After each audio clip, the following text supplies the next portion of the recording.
Hi మామ. నేను మీ చందమామ. Welcome to my channel. భయ్యా, మన ఛానల్‌లో రివ్యూ ఇచ్చి చాలా కాలమే దాటిపోయింది. సో, అందుకనే ఇప్పటి నుంచి రెగ్యులర్‌గా వీడియోస్ చేయడానికైతే ట్రై చేస్తాను.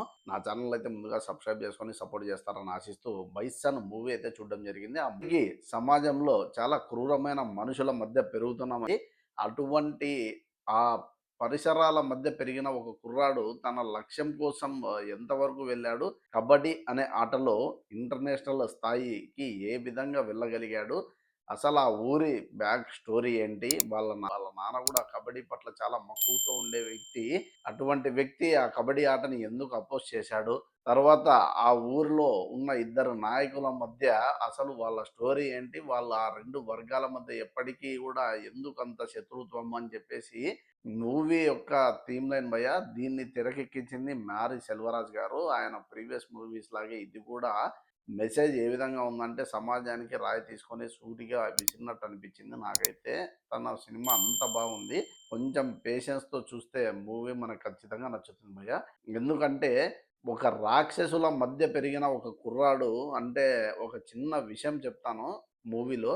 ఒక సీన్‌లో హీరో హీరో తండ్రితో పాటు బస్సులో వెళ్తూ ఉంటాడు. ఒక పొట్టేలుని పట్టుకొని. ఆ పొట్టేలు ఉచ్చబోసిందని చెప్పేసి తను అవతలి వ్యక్తి హీరోని పగ పెంచుకొని మరీ చంపడానికి కూడా వెనకాడకుండా తను తిరుగుతూనే ఉంటాడు. సో, అసలు అది మ్యాటరే కాదు మనకైతే తుడుచుకుంటే పోయేది.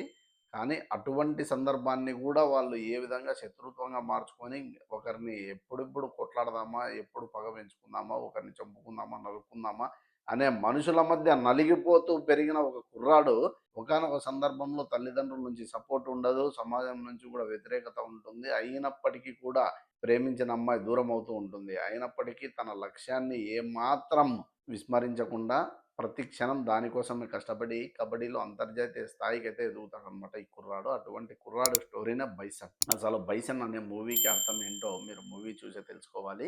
నాకైతే విపరీతంగా నచ్చింది గాయ్స్. 'ధ్రువ్ విక్రమ్' అయితే ఈ మూవీలో 100% ఇచ్చి పడేశాడు. తనైతే ఎంత కష్టపడాలో అంత కష్టపడ్డాడనమాట. తను రీసెంట్‌గా ప్రీ రిలీజ్ ఈవెంట్‌లో కూడా తెలుగులో మాట్లాడడం నాకైతే చాలా బాగా నచ్చింది. చాలా రోజుల తర్వాత తమిళ్ నుంచి ఒక మంచి మూవీ అయితే వచ్చేసింది భయ్య. మీరైతే ఖచ్చితంగా మిస్ అవ్వద్దండి.